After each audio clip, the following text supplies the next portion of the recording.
All right, we are live, we are back, everyone's here, and we're still in 1 Samuel. So tonight, we're going to cover 2 chapters. Oh, because if you read ahead, if any of you did, you'll realize that 1 chapter is only 12 verses long. So we're going to take 2 of them, so we'll cover chapters 5 and chapter 6 tonight. And I think there's some interesting things in them. Now let's read the 12 verses of chapter 5 first, and then we'll talk about it. Now the Philistines took the ark of God and brought it from Ebenezer to Ashdod. Then the Philistines took the ark of God and brought it to the house of Dagon and set it by Dagon. When the Ashdodites arose early in the morning, behold, Dagon had fallen on his face to the ground before the ark of the Lord. So they took Dagon and set him in his place again. And when they arose early the next morning, behold, Dagon had fallen on his face to the ground before the ark of the Lord. And the head of Dagon and both the palms in his hands were cut off on the threshold. Only the trunk of Dagon was left to him. Therefore, neither the priests of Dagon nor all who enter Dagon's house tread on the threshold of Dagon in Ashdod to this day. Now the hand of the Lord was heavy on the Ashdodites, and he ravaged them and smote them with tumors, both Ashdod and its territories. When the men of Ashdod saw that it was so, they said, "The ark of God of Israel must not remain with us, for his hand is severe on us and on Dagon our God." So they sent and gathered all the lords of the Philistines to them and said, "What shall we do with the ark of God of Israel?" And they said, "Let the ark of the God of Israel be brought around to Gath." And they brought the ark of God of Israel around. And it came about that after they had brought it around, the hand of the Lord was against the city with very great confusion. And he smote the men of the city, both young and old, so that the tumors broke out on them. So they sent the ark of God to Ekron. And it appeared as the ark of God came to Ekron, that the Ekronites cried out, saying, "They have brought the ark of God of Israel around to us to kill us and our people." They sent, therefore, and gathered all the lords of the Philistines and said, "Send away the ark of God of Israel, and let it return to its own place, that it might not kill us and our people." For there was a deadly confusion throughout the city, and the hand of God was very heavy there. And the men who did not die were smitten with tumors, and the cry of the city went up to heaven. All right. Now, it's interesting that on the heels of their victory over Israel in a 2-day battle, having believed that their God, one of them being Dagon, had given them victory over Israel, and them, of course, confiscating the ark of the Lord, they believed that they had not only beaten Israel, but they'd beaten Yahweh. Okay? And that's why they took the ark and put it in their temple of Dagon, and we'll talk about exactly what they did here. So the ark ends up being taken first to Ashdod. There are 5 cities of the Philistines on the coast of Israel, okay? It's called the Pentapolis, 5 cities. And of course, we note that there are 5 cities because if you turned to the 6th chapter, one page over, and looked at verse 17, it says, "And these are the golden tumors which the Philistines returned for a guilt offering to the Lord, one for Ashdod, one for Gaza, one for Ashkelon, one for Gath, and one for Ekron." So we see they're listed there. And certainly we know archaeologically and historically that's true. So they were devotees of this god Dagon. Now, Dagon was a combination of a body of a fish and arms and head and the head of a man. That was their large statue of Dagon that they worshipped. In other words, Dagon was a hybrid. Okay? So we know where the idea of hybrids came from. Back again to Genesis chapter 6. Okay? The theme continues to play out. Arms and hands of what? Of a human. Of a human. Yeah. So the ark was placed in Dagon's temple. It was placed at Dagon's feet. Okay? And therefore, purposely, it was put in an inferior position. Okay? So that the impression was that Dagon was the superior god to Yahweh. That's why they did it. Okay? We notice in verses 3 and 4, though, that the next morning, as it said, Dagon had fallen on his face. He was prostrate, prostrate, and in the inferior position at this point. So, of course, they come in and they, pull and get Dagon back up and put him on his pedestal again. And I think assuming that this must have been some kind of freak accident or mistake. How did this happen? Well, whatever. And of course, not really paying attention really to what was going on at this point. And so they set it back up and put it the way it was before. Then the next morning comes, of course. And at that point, they find not only is he fallen again on his face, but his arms and hands are broken off and he's decapitated. Okay? Clearly, a statement is being made here, okay, that Yahweh does not enjoy this and is not going to put up with it. And he essentially destroyed the statue of Dagon in the second effort. So obviously, there's no ability for thinking. The head's broken off, and there's no power to take action. The arms and the hands are broken off too. But despite this message that should be fairly clear, they don't repent. Okay? They continue. Now, in verse 5, you see this interesting little statement that I want to talk about for just a second. And it says that I'm sorry, I just looked at 4 instead of chapter 5.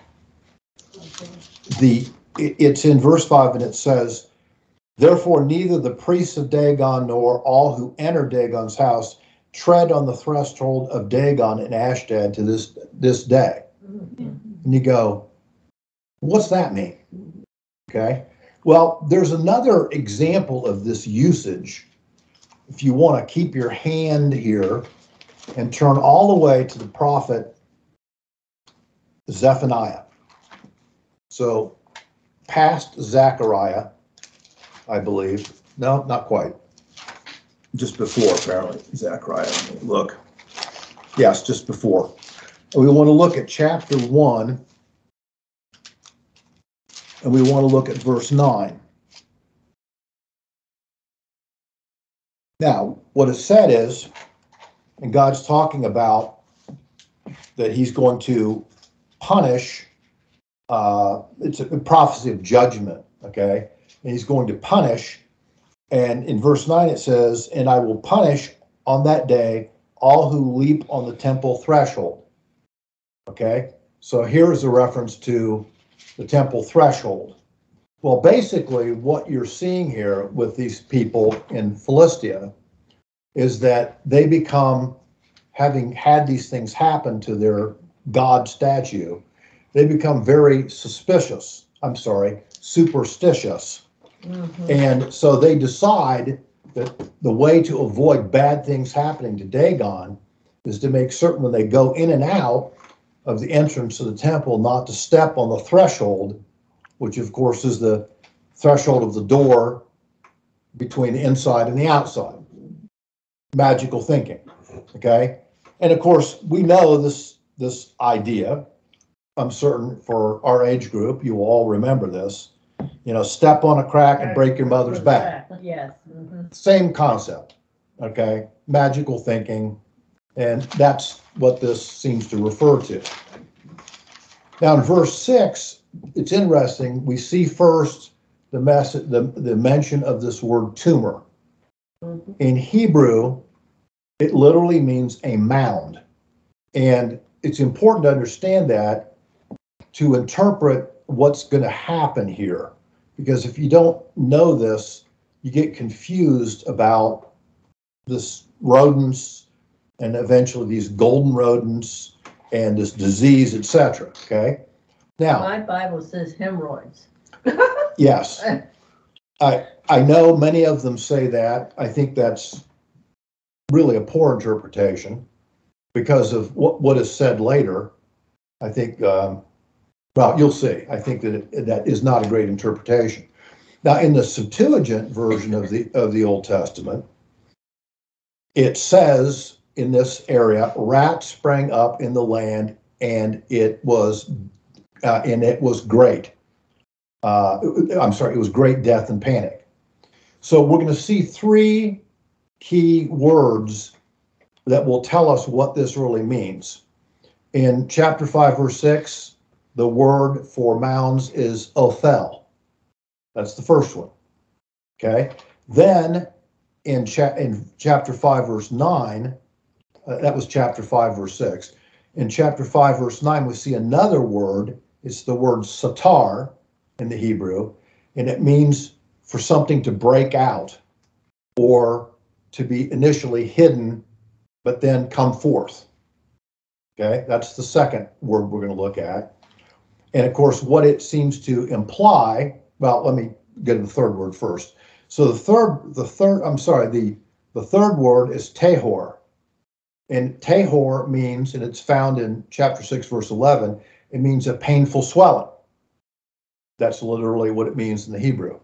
So you put these together, and what seems to be talked about here is that there are mounds, or we would call them boils or pustules, okay, which erupted in these hidden places, okay, swelling of the groin area. And of course, we know, because what we think this disease was, also typically these pustules form in the armpits too. And of course, it somehow is associated with the presence of rodents. So probably what we're seeing here is bubonic plague, carried by the rodents, okay, and the fleas on the rodents. And of course, on these fleas are transmitted this bacterium called Yersinia pestis. That is what the bacteria is that causes the organism which infects the body, causing these pustules. It also causes fever. They mostly occur in the armpits and the groin areas of people. Now, it's interesting, without proper treatment, the mortality of this disease is 60 to 90%. And we don't think they had antibiotics. Okay? So this is a serious disease to hit them. And when someone got it, the odds were they were not going to survive it. This is part of why the panic occurs once they find this out. Yes? Was it carried by rats? Fleas? Fleas on the rats. Fleas on the rats. Fleas on the rats. That's typically how it's occurred. Now, it's interesting that Israel believed somehow that God's glory was gone. All right? Somehow the Philistines believed that they had captured Yahweh. And of course, what we see here is that Yahweh was making his power manifested among his enemies. And he did not manifest his glory on their battlefield because they were disobedient, and they never even sought an answer about whether they should go to battle or what they should do in the battle. They never sought from the Lord whether they should take the ark. They just thought it was a great idea to do. So they never sought him to ask what was to be done here. And of course, this is why he didn't stand up for them at these battles. But once the ark was captured, he was going to assert his power in his quote captivity, in the captivity of the ark. So it's interesting also, there are two major outbreaks of bubonic plague that occurred in Europe. One occurred in England primarily in the it was in the late 1500s. And there was another famous one that occurred in Europe in 1348. And that wiped out a very large portion of Europe. I believe they estimate that there was a 50 to 60% death rate in Europe. I mean, all across it from this disease. So it's a serious disease. Now we see in verses 8 and 9 that the leaders, that is the kings of the 5 Philistine cities, decide to, quote, as it were, huddle together to come up with a plan. So they decide that it would be probably a good idea to send the ark back to Israel. They weren't the sharpest, knives in the drawer, but at least they got that right. So what they decided, though, first, instead of making a direct plan, they said, well, let's just send it to Gath first. Okay. So, of course, they sent it to Gath. This is the second city in the Pentapolis. And, of course, once it was moved there, the Lord attacks the residents of Gath with the tumors. And, of course, they panic. So that doesn't work so well. So in verses 10 through 12, we see that the, quote, hot potato gets passed to the next city. This becomes Ekron that they send it to. And of course, the people hear the news from other towns that have suffered devastating illness. And of course, they panic, understandably. But they're going to die too by coming into their town. So finally, the lords of the Philistines confer again and decide it's better to send the ark back to Israel. And of course, that is the right decision to make. So that's chapter 5. So let's turn now to chapter 6, because it gets more interesting. Let's read in chapter 6, the first 4 verses. Now, the ark of the Lord had been in the country of the Philistines 7 months. And the Philistines called for the priests and the diviners, saying, what shall we do with the ark of the Lord? Tell us how we shall send it to its place. And they said, if you send away the ark of God of the Israel, do not send it empty, but you shall surely return to him a guilt offering.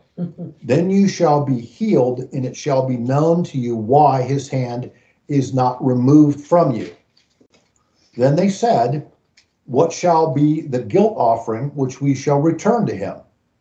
And they said, 5 golden tumors and 5 golden mice, according to the number of the lords of the Philistines.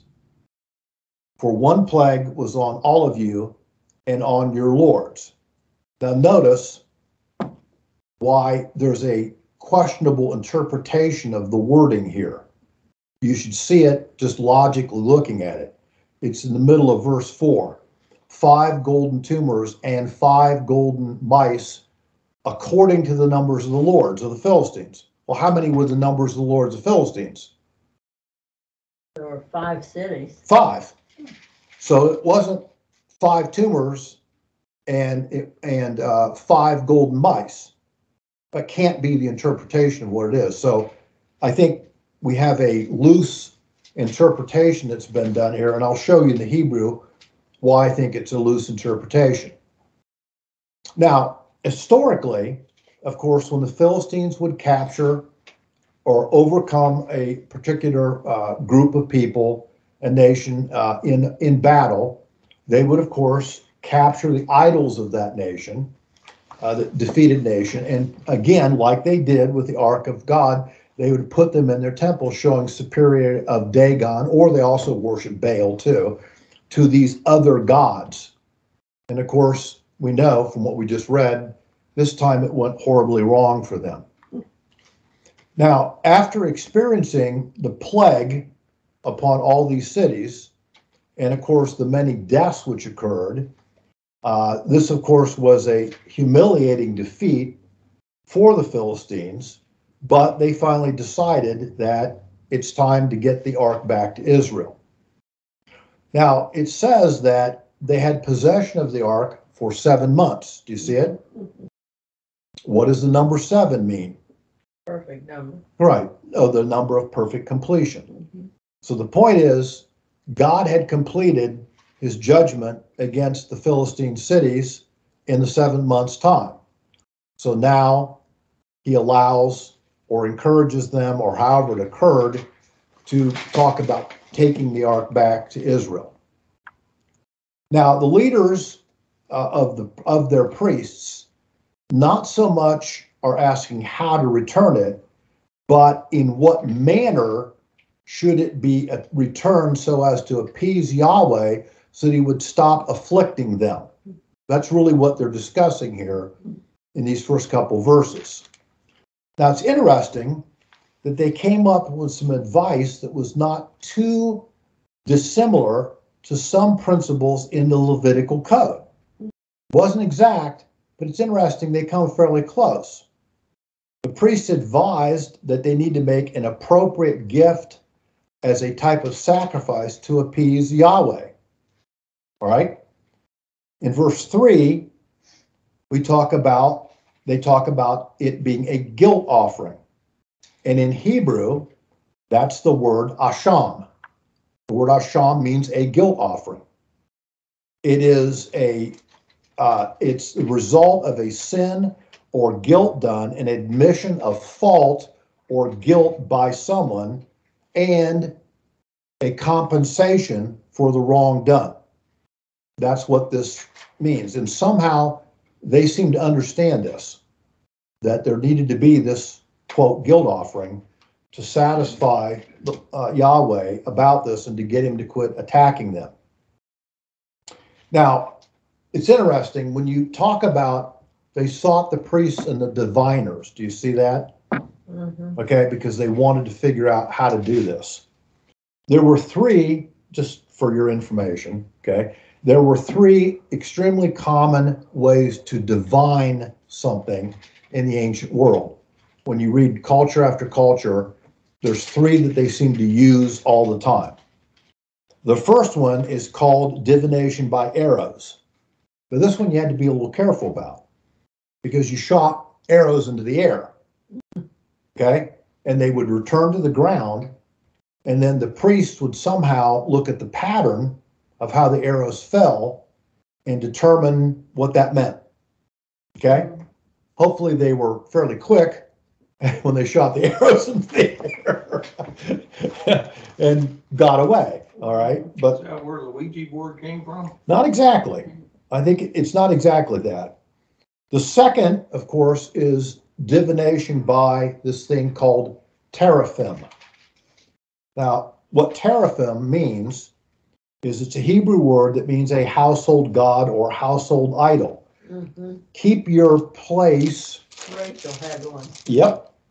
Keep your place here and go to Genesis 31.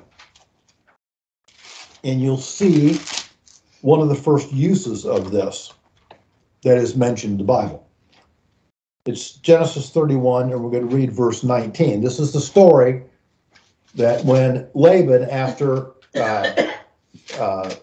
Jacob had worked essentially 14 years for Laban and had been tricked numerous times in the process, Jacob decides, I'm done, I'm out of here, and decides to take his wives and his concubines and his children and split town, which Laban doesn't really like. But in verse 19, it says, when Laban had gone to shear his flock, then Rachel stole the household idols that were her father's. The word there, household idols, is Terraphem.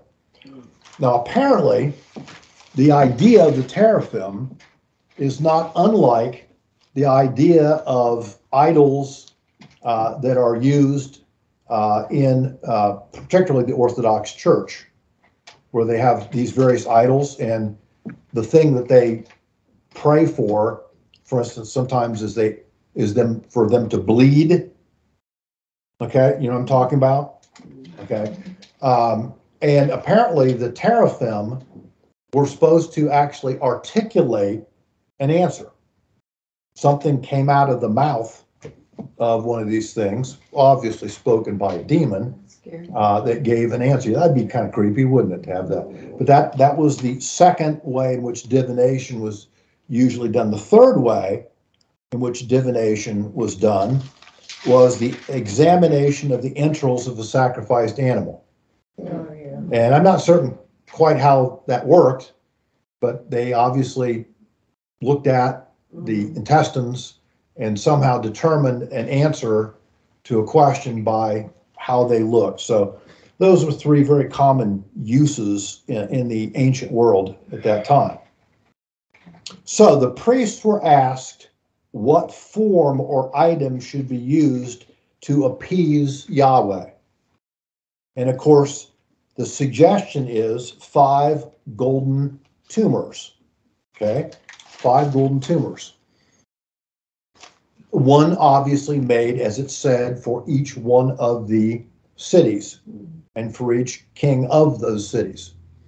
Again, as I said before, the word for tumors here is the word in Hebrew, ophel, and it means a shape of a mound, which indicates both, because of it, boils and pustules, because they are raised areas on the body, okay? Also, if you'll notice, mounds or curves are classic shapes of the back of rodents. They're shaped like a mound. And so that's how the two become associated with each other. And that's how we end up with them deciding that they're going to have golden rodents that are going to be given as presents here. Now, back to 1 Samuel 6, and let's read the next verses. Let's read verses 5 through 9. So you shall make likenesses of your tumors and likenesses of your mice that ravage the land, and you shall give glory to the God of Israel. Perhaps he will ease his hand from your gods and your land.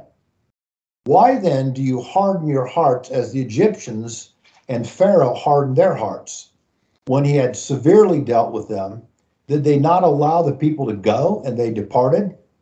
Now therefore take and prepare a new cart and 2 milch cows, on which, literally milk cows, cows that are dairy cows, okay, that have never been yoked, and hitch the cows to the cart and take their calves home away from them. And take the ark of the Lord and place it on the cart, and put the articles of gold which you return to him as a guilt offering in a box by the side of the cart. Then send it away that it may go.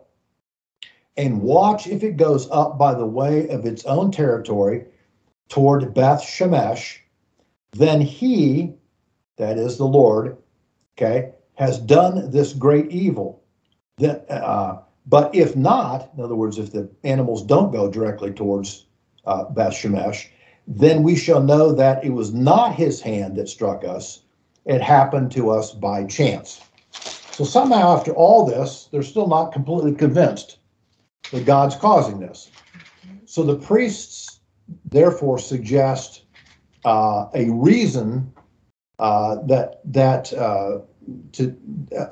doing this, and they want to know for certain that, as I said, that Yahweh was attacking them. Now, increasingly, these priests cite ancient history, interestingly, reminding the Philistines of the history of Israel, of the Exodus in Egypt. Do you not find that interesting? Mm-hmm. Remember, we're talking about conservatively 350 years has gone by since the Exodus of Israel from Egypt. And yet these people, the Philistines, know the history of it and cite it right away and know exactly what happened to Pharaoh and his attitude that caused the devastation. And they cite it as an example, saying, let's not repeat this again. Now, I find it very interesting. And it points out, I think, that, the history of the Old Testament, in many cases, is not just known by the Jews, but as it affected other nations, it's known by those nations too. It's subjective history. Now, it's interesting that they indicate or here that that in the Exodus, that they realized that as a result of the dealings that God had with Egypt in the Exodus, that they ended up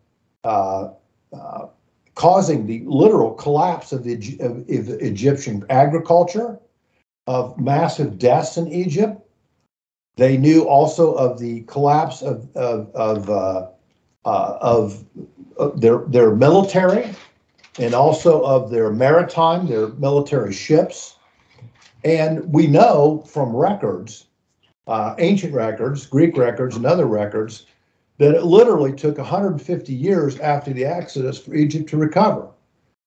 There's almost nothing in the historical record written about Egypt for 150 years.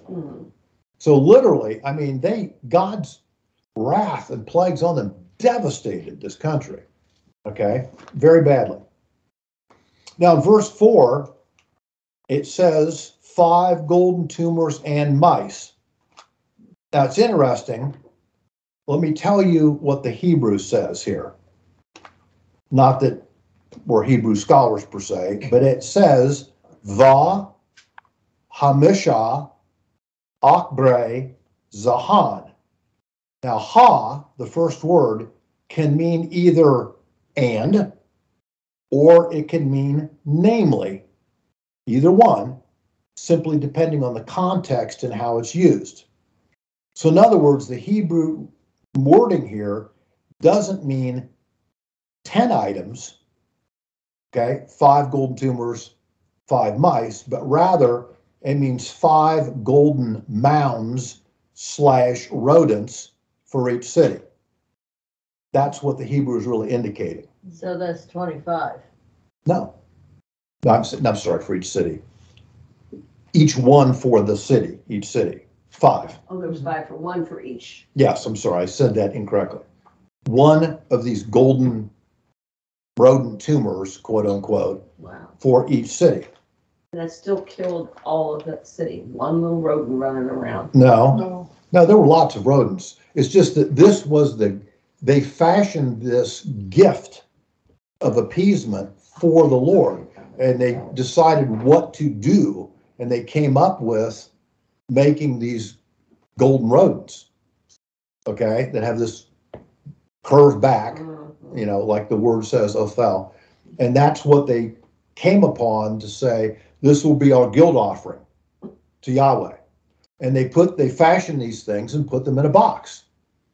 And they take the box and they put it on this cart beside the Ark of the Covenant. I find it interesting they didn't put it in the ark. Oh, you're going to see why they were amazingly, they either were smart or lucky. Yeah. Okay, because we'll see that you're going to see in the text what happens. Okay, so verse 5 indicates that the rodents not only carried disease, but they also, quote, ravaged the land. Do you see it there? Ravage the land means their agriculture. So there are apparently so many rodents running around. They were eating all the crops also, as well as holding the fleas that's causing the disease. Not a good situation. Now, we see, as I said, many parallels here to the plague accounts in Exodus. And so their priests indicate, instead of, quote, what kept being said in Exodus, let my people go, their priests essentially are saying, let the ark go. Get rid of it, or we'll never be over this. Now, it's interesting that the priests decided to build a new cart, and part of the reason why it was new, because it's going to contain this guilt offering of these 5 golden rodents, okay? It's a new cart because it is, quote, ceremonially clean, never been used before. So they make a new cart, and it's to carry the ark, and of course they use, quote, 2 milk cows that have never been yoked. See? In other words, they use 2 cows that have calves that are nursing their calves, and 2 cows that have never been on a yoke and therefore don't know how to work together to pull a straight line. That's what they devise to decide, okay, is this chance or is this the Lord? So, of course, as they put this together, they stand there and send the cows. And of course, the cows go absolutely straight to the Israeli city, town. Okay? Not going left nor right, not going back to try to find their calves, even though it says their calves are not happy about mothers being gone there.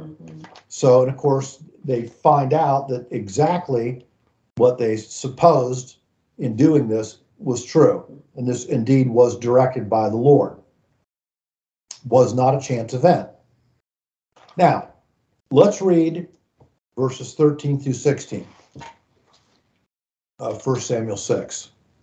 Now, the people of Beth Shemesh were reaping their wheat harvest in the valley. This would mean it's about May, June. Actually, it would be right around the time of Pentecost, interestingly, in the year. And they raised their eyes and saw the ark and were glad to see it. And the cart came into the field of Joshua, the Beth Shemite, and stood there where there was a large stone. And they split the wood of the cart and offered the cows as a burnt offering to the Lord. And the Levites took down the ark of the Lord and the box that was within it, in which the ark, in other words, there's this additional box in the cart, which of course contained these gold articles, and put them on the large stone. And the men of Beth Shemesh offered burnt offerings and sacrifices that day to the Lord. And when the 5 lords of the Philistines saw it, they returned to Ekron that day. In other words, mission complete. They realized the ark is back. The Jews have received it back. The Jews have now doing their own guilt offering, okay, because the ark was taken and they were guilty for that.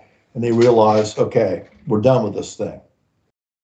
Now, it's interesting that Beth Shemesh is mentioned both in Joshua 15:10 and also in Joshua 21:16. You might want to quickly turn back to Joshua 21 because it tells us something that's significant about in Joshua 21:16.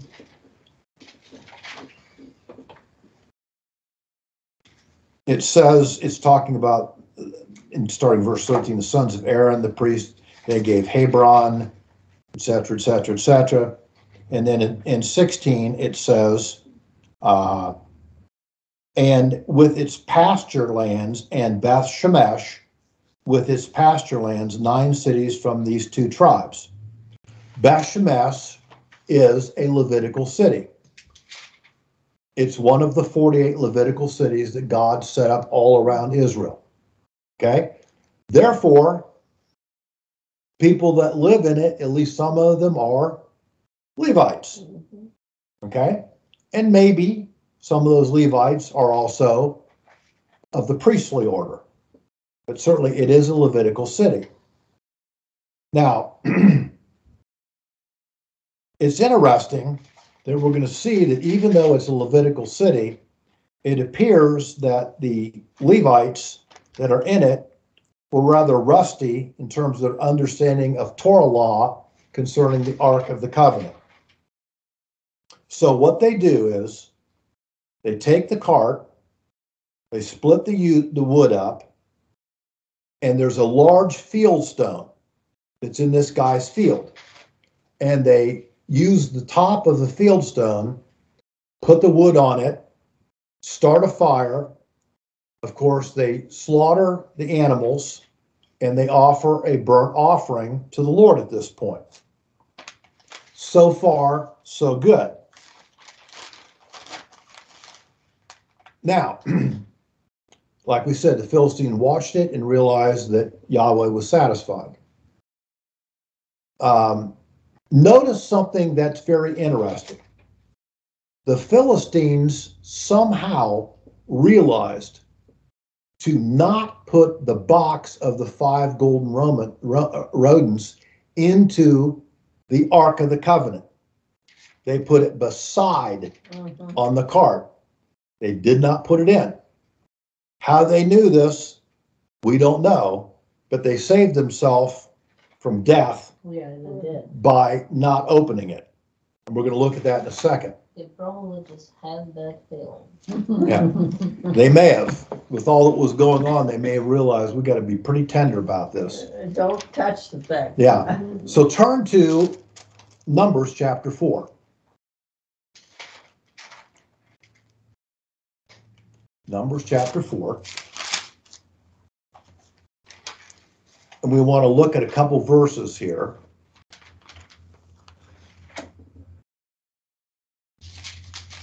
We want to look first at, nope, not quite to Numbers 4.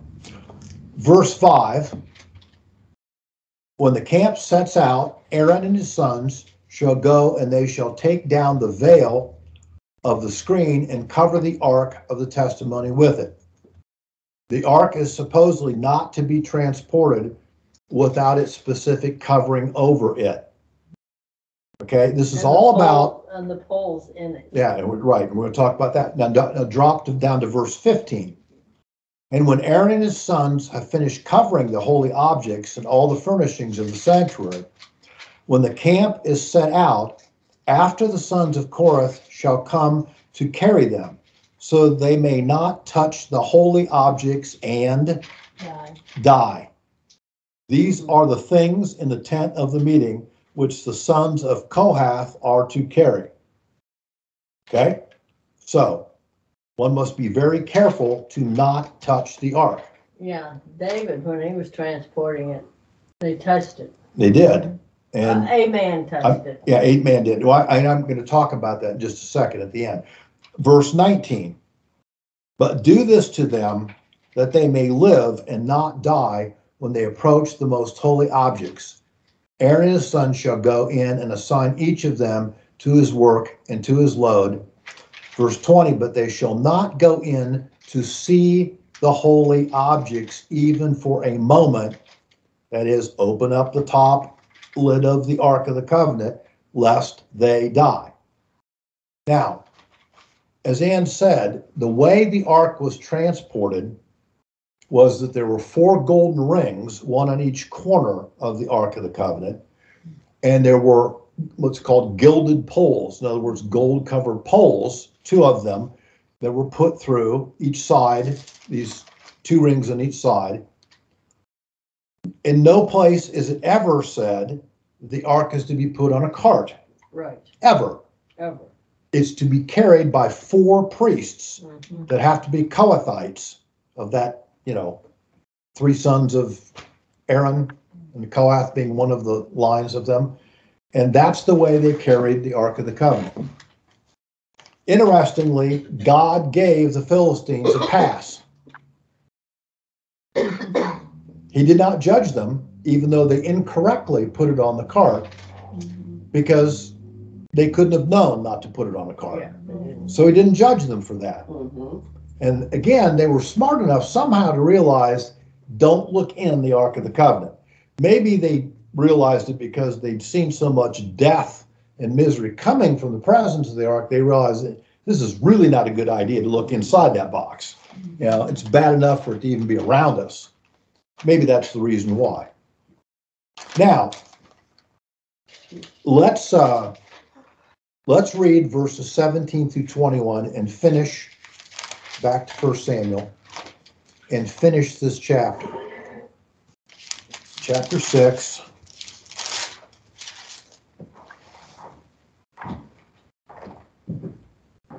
It says, now these are the golden tumors which the Philistines returned for a guilt offering to the Lord. One for Ashdod, one for Gaza, one for Ashkelon, one for Gath, and one for Ekron, those 5 cities. And the golden mice, according to the number of all the cities of the Philistines, belong. In other words, what it's going to say in the Hebrew is that there's a guilt offering, that one for each city, and the golden mice, okay, namely the 5 tumors.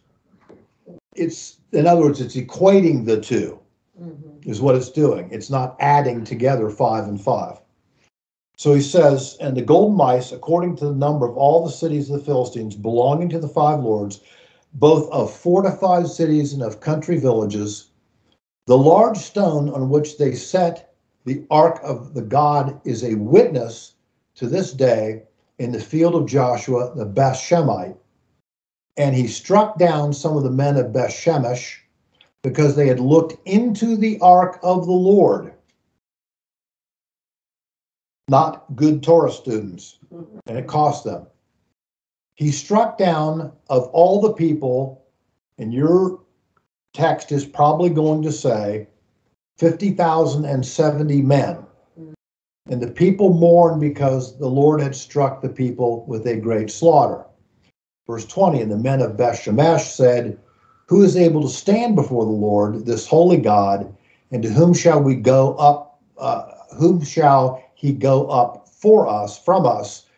So they sent messengers to the inhabitants of Kiriath Jearim, saying, the Philistines have brought back the ark of the Lord. Come down and take it up to you.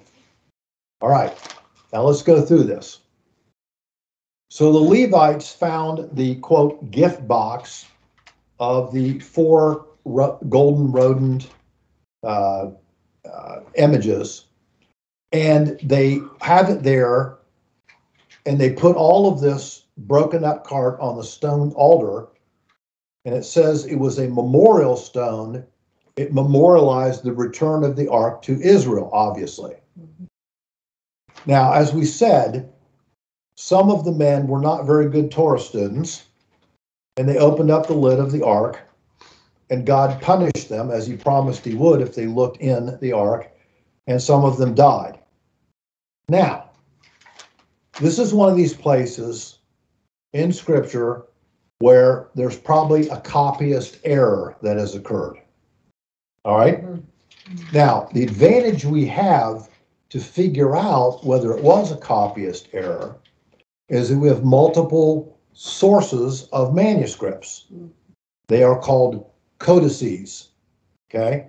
So there may be one of a certain age that's found in Egypt. There may be one of a certain age that's written in Greek. There may be one of a certain, so we have different ones.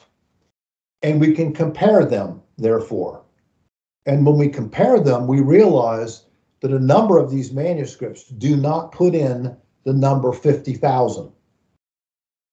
They only put in the number 70, which of course makes much more sense because it's impossible to believe that Beth Shemesh, as a small border town, is going to have way more than 50,070 people in it.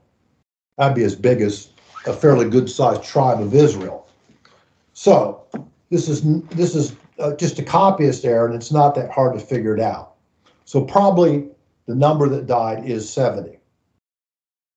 Now, it talks about this great field stone, verse 18. In Hebrew, it's described this way. It's called Ad Abal Hagath Dalah, and it means, in Hebrew, the great platform of Abel. Now notice something about this. The Hebrew is very specific about what it describes this platform or rock to be, and yet if you read your own version in English, what do you get? What do you read it says? You mean verse 21? Verse 18. A large 18. stone on which they set the ark. The stone on which they set the ark. Now the question becomes, what did the translators do with all the Hebrew words there? Sure simplified it. I don't know, but here's again, I think personally, is a mistake that most of the people that did the interpretation, though certainly they did a very good job and most of it's right. Here's a place in which I think it's not correct because they drop out the real meaning of the Hebrew here. So they didn't pay attention to the exact wording. And because they don't pay attention to the exact wording, they lose a certain meaning about what's being said. So let's talk about what probably the Hebrew really is indicating. Why, for instance, would it use the proper name of Abel? The word for Abel, the Hebrew word for Abel, is Avel. Not only is it Abel, the son of Adam's name, but it also has another meaning. It means a great mourning, or a great grieving, or a great sadness. Yeah, Abel was killed. Exactly. Now, here's what I think the Hebrew words are implying to us. Okay, Abel was a righteous son of Adam who understood, interestingly, what a proper ritual sacrifice was, which pleased the Lord, right? His brother Cain was sloppy and did not pay attention to what a proper sacrifice was, and came up with an improper sacrifice, which was not accepted by the Lord. Remember the story? Okay. Now, because Cain was carnal and he was jealous of his brother, because the sacrifice was not accepted and he became angry, he, in his anger, decided, of course, to kill his brother Abel. This, of course, marks the first human murder in history. Okay? That certainly would warrant a lot of mourning in and of itself, because it's never stopped since, right? As a matter of fact, we see in the text in Genesis 4, if you look, let's turn there. I think it's worth it. Which verse has Abel in it? Here in It's verse 18. The large stone on which they set the ark of the Lord is a witness this day. The field stone of Joshua, the Beth-Shemai. The large stone of the ark of the Lord. Okay? That's the phrase that we're talking about. Okay. But we're reading it, trying to read it literally in Hebrew. So go to Genesis 4, and let's remind ourselves of what happened.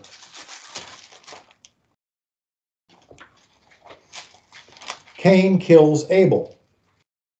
Cain has offspring. The seventh in line, seventh generation of his offspring, starting in verse 23 of Genesis 4, is this wonderful man named Lamech. He has two wives, and it says in verse 23, he says to his wives, Adah and Zillah, listen to my voice, you wives of Lamech, give heed to my speech, for I have killed a man for wounding me, and a boy for striking me. If Cain is avenged sevenfold, that is, he killed his brother, so sevenfold, then Lamech 77-fold. What he's saying is that he's boasting that he killed way more people than his relative Cain ever killed, and he's very proud of it.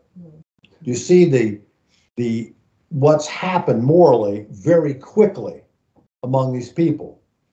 They go from certainly a prohibition against murder to, in a matter of 7 generations, being very gleeful about the ability to murder.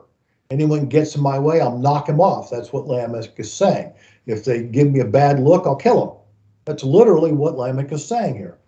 So again, I think that's something to very much mourn about. Now, also, I think what we're seeing here is that the sorrow of Abel's murder and the proliferation of murder in the world is equal to the sorrow of Israel's utter disregard for the ark of the Lord. And of course, as a result of not paying attention to their own Torah, 70 men who end up opening and looking in the ark die.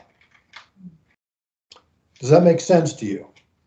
I think that's a better meaning of what the Hebrew is indicating about this memorial stone of Abel. Okay? It's interesting. This is again a good example why sometimes if you don't go to the Hebrew text, you're really not getting what's really being said in the Hebrew.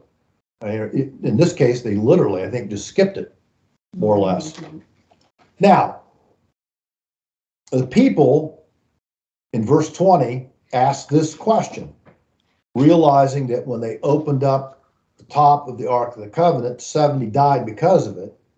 They say, who is able to stand before the Lord, this holy God? In other words, oops, we apparently didn't know how to handle the Ark of the Lord, even though they're a Levitical city. But they still were so not conversant about the Torah and non-understanding it that they really disregard a pretty fundamental principle of the Ark. Okay, so what they really say in Hebrew is, who is able to ceremonially deal with the Ark? That's literally what the Hebrew is saying there. In other words, we're apparently not skilled ceremonially to know how to handle it. So what can we do with it? So that's why they send out word and inquire of the people at Kiriath Jearim. And they send the ark to Kiriath Jearim. Though interestingly, Kiriath Jearim is not a Levitical city. But somehow, someone knows the right thing to do in Kiriath Jearim, because when we look at the history of the ark, it looks like it's there in that city for about 70 years. 7 or 70? 70. Okay? People are blessed. Yes. And what you find that Anne referred to is if you go to 2 Samuel 6, verse 2, it says that David went to, quote, Baal Judah and procured the ark. Baal Judah is another name for Kiriath Jearim. It's the same place. Okay? So it is there for 70 years, and finally David moves it. Interestingly, what does he do? Puts it on A cart. a cart. David also made a mistake because you're not supposed to carry the Ark of the Covenant on a cart. And so, as Ann said, what happens? The man died. Yeah, in verse 7 of 2 Samuel 6, it says that the Lord judges them for not following his law, and a man dies. Okay? So, when we return from our Christmas break, we will see what happens at Kiriath Jearim and what happens with the Ark of the Covenant. Okay? All right. Any questions?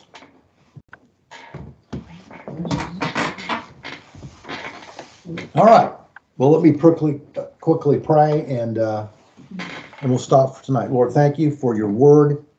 Thank you that you give us multiple texts that different scribes have written so that it gives us another way to really know exactly what's said.